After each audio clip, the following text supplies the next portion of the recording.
기도합니다. 하나님 감사합니다. 오늘 구역 예배로 또 모입니다. 말씀을 들으면서 성도들이 믿음을 굳건하게 하옵소서. 예수님 이름으로 기도합니다. 아멘. 예, 오늘 하나님 말씀은요, 사무엘상 26장 1절로 12절, 22절로 24절, 그렇게 두 군데가 됩니다. 제가 읽습니다. 26장 1절로 12절. 10사람이 기브아에 와서 사울에게 말하 이르되 다윗이 광야 앞 하길라 산에 숨지 아니하였나이까 하매 사울이 일어나 10광야에서 다윗을 찾으려고 이스라엘에서 택한 사람 3,000명과 함께 10광야로 내려가서 사울이 광야 앞 하길라 산 길가에 진치느라 다윗이 광야에 있더니 사울이 자기를 따라 광야로 들어옴을 알고 이에 다윗이 정탐꾼을 보내어 사울이 과연 이른 줄 알고 다윗이 일어나 사울이 진친 곳에 이르러 사울과 내레 아들 군 사령관 아브넬이 머무는 곳을 본즉 사울이 진영 가운데 누워있고 백성은 그들을 둘러 진쳤더라. 이에 다윗이 햇사람 아히멜렉과 수르야의 아들 요압의 아우 아비새에게 물어 이르되 누가 나와 더불어 진영에 내려갔어 사울에게 이르겠느냐 하니 아비새가 이르되 내가 함께 가겠나이다. 다윗과 아비새가 밤에 그 백성에게 나가 본즉 사울이 진영 가운데 누워 자고 창은 머리 곁 땅에 꽂혀 있고 아브넬과 백성들은 그를 둘러 누웠는지 아비새가 다윗에게 이르되 하나님이 오늘 당신의 원수를 당신의 손에 넘기셨나이다. 그러므로 청하노니 내가 창으로 그를 찔러서 단번에 땅에 꽂게 하소서. 내가 그를 2번 찌를 것이 없으리다 하니 다윗이 아비새에게 이르되 죽이지 말라. 누구든지 손을 들어 여호와의 기름 부음 받은 지를 치면 죄가 없겠느냐 하고 다윗이 또 이르되 여호와께서 살아계심을 두고 맹세하노니 여호와께서 그를 치시리니 혹은 죽을 날이 이르거나 혹 또는 전쟁에 나가서 망하리라. 내가 손을 들어 여호와의 기름 부음 받은 자를 치는 것은 여호와께서 금하시나니 너는 그의 머리 곁에 있는 창과 물병만 가지고 가자 하고 다윗이 사울의 머리 곁에 창과 물병을 가지고 떠나가되 아무도 보거나 눈치채지 못하고 깨어있는 사람도 없었으니 이는 여호와께서 그들을 깊이 잠들게 하셨으므로 그들이 다 잠들어 있었기 때문이었더라. 아멘. 22절로 24절입니다. 다윗이 대답하여 이르되 왕은 창을 보소서 한 소년을 보내어 가져가게 하소서. 여호와께서 사람에게 그의 공의와 신실을 따라 갚으시리니 이는 여호와께서 오늘 왕을 내 손에 넘기셨으되 나는 손을 들어 여호와의 기름 부음 받은 자를 치기를 원치 아니하였음이니이다. 오늘 왕의 생명을 내가 중히 여긴 것 같이 내 생명을 여호와께서 중히 여기셔서 모든 환난에서 나를 구원하여 내시기를 바라나이다 하니라. 아멘. 네, 성도 여러분, 또 한 주간이 갔죠. 오늘은 사식과 하나님께 인생을 맡기다, 그런 주제가 되겠고요. 여러분 본문 잘 들으시고 또 내용을 잘 따라오시면 은혜가 돼요. 자, 지난번에는 그 아둘람 굴에 숨었을 때에 사울이 용변을 보러 들어왔었고 다윗은 사울의 옷자락만 잘랐잖아요. 그 일로 인해서 이제 사울은 아주 간담이 녹았죠. 그리고는 돌아갔어요. 그런데 이번에는 다윗이 10광야 황무지라고도 합니다. 여기에 있다는 것을 누군가가 또 사울에게 고자질을 했죠. 이렇게 해서 군사 3,000명을 이끌고 이곳으로 내려왔습니다. 그리고 밤이었어요. 사울을 호위하는 그 참모들이 빙 둘러 진을 치고 가운데 모닥불을 피워놓고 잠이 들었네. 깊이 골아떨어졌어요. 오늘 본문을 보면 하나님이 깊이 잠들게 했다 그랬어요. 근데 이때 다윗은 자기 장수를 데리고 가서 사울의 창과 물병을 가지고 살며시 나와요. 근데 그 부하가 죽이자고, 단칼에 죽이자고 할 때 하나님이 기름 부어 세운 왕을 내가 죽이는 것은 아니다. 하나님이 심판을 할 거다. 그렇게 하면서 이번에도 죽이지를 않아요. 여기서 다윗의 신앙을 엿볼 수가 있죠. 오늘 주제가 하나님께 인생을 맡기다예요. 첫 번째 주제입니다. 변함없이 말씀에 순종하는 믿음을 가질 때입니다. 내가 손을 들어 여호와의 기름 부음 받은 자를 치는 것을 여호와께서 금하시나니 이는 그의 머리 곁에 있는 창과 물병만 가지고 가자. 물론 구약의 말씀이지만 신약의 말씀과 통하며 하나님이 기름 부어 세우신 주의 종들, 하나님이 쓰시는 주의 사람들을 우리가 함부로 대하면 안 돼요. 함부로 편언하면 안 돼요. 함부로 내치면 안 돼요. 함부로 피해를 입히면 안 됩니다. 왜? 하나님이 글을 들어서 쓰기 때문에 그렇습니다. 예, 우리가 예를 들어서 이제 뭐 선악과라고 그러죠. 절대로 우리가 손을 대거나 침범해서 안 되는 것이 있습니다. 첫째가 주의 날입니다. 주의 날. 주일날은 우리가 함부로 쓰면 안 돼요. 주를 위해 써야 돼요. 두 번째, 주의 것입니다. 주의 것은 예를 들어 11조라든지 주의 성전, 주의 것입니다. 그러므로 하나님의 것에는 우리가 함부로 손대면 안 되고요. 또 교회 성물이라든지 교회 헌금이라든지 이런 거 함부로 손대면 안 됩니다. 세 번째가 주의 사람이 있습니다. 물론 다 주의 사람이지만 하나님이 기름 부어 쓰시는 사람들, 오늘로 말하면 성직자, 목회자, 하나님 사람입니다. 우리가 손대면 안 됩니다. 예를 들어 세상 말로 잘라버린다든지 끊어버린다든지 매도를 한다든지, 그건 하나님 기뻐하지 않아요.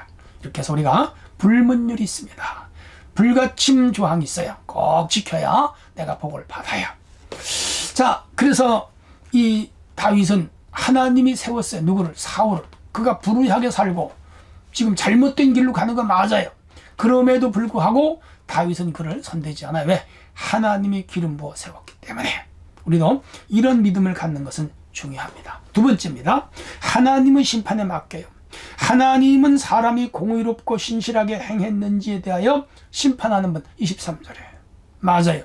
선악간의 심판하고 불의와 공의를 심판하시는 하나님. 자, 다윗은 하나님께서 공의로운 처신을 한 자에게 상급을 주시고 불의한 일을 행한 자에게 벌을 주신다는 걸 알고 있어요. 그러므로 오늘 우리가 판단하면 안 됩니다. 여론 같은 데서 가끔 어떤 사람이 경찰에게 붙잡혀 갔다. 그럼 막 조인으로 몰아붙이는 경우가 있습니다. 아니에요. 재판장이 최후의 판사봉을 두들기까지는 죄가 아니에요. 검찰이나 경찰이 죄가 있다고 붙잡아가도 판사가 재판에서 죄가 없으면 죄가 없는 거예요. 오늘도 마찬가지입니다. 사람들이 저 사람 죄인이다 그래도 하나님이 확실한 판단을 내리기 전까지 우리가 함부로 다른 사람의 죄를 제대로 보지도 않고 듣지도 않고 목격도 안 했으면서 죄인으로 몰아붙이면 하나님이 오히려 몰아붙이는 그 사람을 심판해요. 그러므로 최종 심판 하나님께 있습니다. 사울이 잘못했어요. 다윗 손대지 않아요. 마지막에 하나님이 손대잖아요. 기브아산 전타에서 3명의 아들과 함께 사울이 죽잖아요. 심판받은 거죠.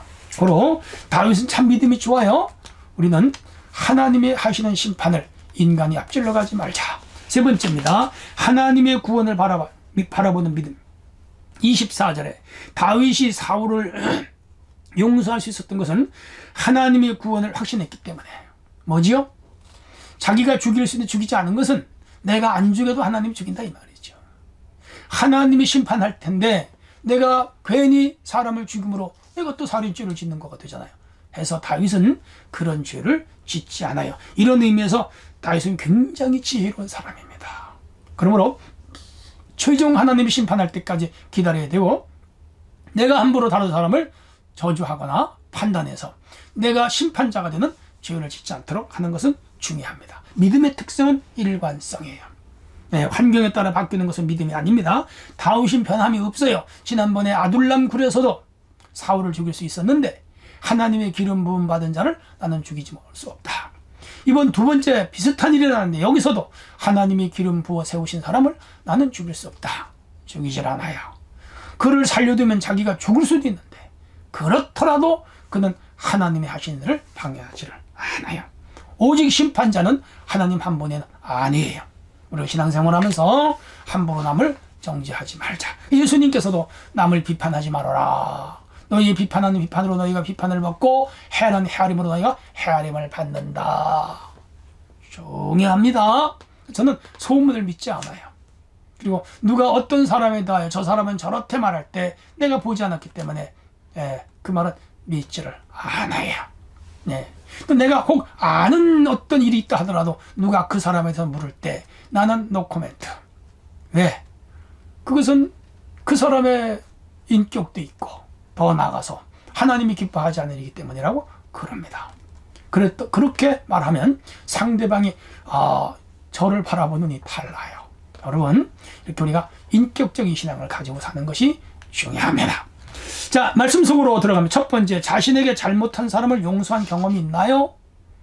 여러분 살아오면서 자기에게 잘못한 사람 혹시 용서한 경험이 있는지 한번 깊이 돌아보시면 좋겠어요. 두 번째, 다윗이 부하 아비새가 사울 왕을 자, 할 때 죽이지 못하게 막은 이유가 무엇일까요? 위에서 말씀드린 대로 하나님의 기름 부어 세우신 사람이 손대는 것은 맞지 않다. 네, 성경은 그것을 금하고 있기 때문입니다. 언제나 신령한 것, 하나님의 것, 하나님의 귀히 여기는 성도가 되어야 됩니다. 세 번째, 다윗이 사울왕에게 한 말 가운데 그의 신앙이 잘 드러나 있습니다. 그 말이 무엇입니까? 여호와께서 사람에게 그 공의와 신실함을 따라 갚아주십니다. 23절의 말씀인데 사실은 이것은 이 사울을 향한 다윗의 신앙 고백이며 동시에 기도이기도 해요. 핵심이 뭐죠? 심판은 하나님께 맡긴다. 네. 하나님은 불의한 자를 심판하시고 그리고 공의로운 자를 상 주시는 분입니다. 상선벌악입니다. 기억하시고 오늘 우리는 죄나 악을 행하지 않도록 살아야 됩니다. 마지막으로 다윗과 사울왕이 나눈 대화 중에 다윗의 기도가 있습니다. 24절, 오늘 왕의 생명을 내가 중히 여긴 것 같이 내 생명을 여호와께서 중히 여기셔서 모든 환난에서 나를 구해내시기를 바라는. 이 중요한 이 다윗의 신앙인데 사울의 생명을 귀히 여겼듯이 하나님이 내 생명을 귀하게 여긴다. 여러분, 내가 사람을 함부로 죽이면 내 생명도 보장을 못해요. 내가 남의 생명을 귀히 여기면 내 생명을 하나님이 보호해줘요. 다윗은 적어도 이런 신앙이 있었습니다. 내가 함부로 남을 판단하면 다른 사람이 나를 판단해요. 내가 함부로 남을 정죄하면 그 사람이 나를 정죄합니다. 똑같은 사람이 되는 것이죠. 내가 남을 판단하거나 정죄하지 않으면 하나님이 나를 지켜줘요. 이게 믿음이라. 이런 믿음으로 살아야 됩니다. 자, 오늘 구역예배 주제는 하나님께 인생을 맡기다. 우리 삶 다 맡기세요. 그리고 성실하게 살아가는 성도가 되기를 바랍니다. 하나님 감사합니다. 오늘도 구역예배 드리면서 마음에 와닿는 말씀을 새기게 하시고 진실한 하나님의 사람들로 살게 하여 주옵소서. 예수님 이름으로 기도합나이다. 아멘.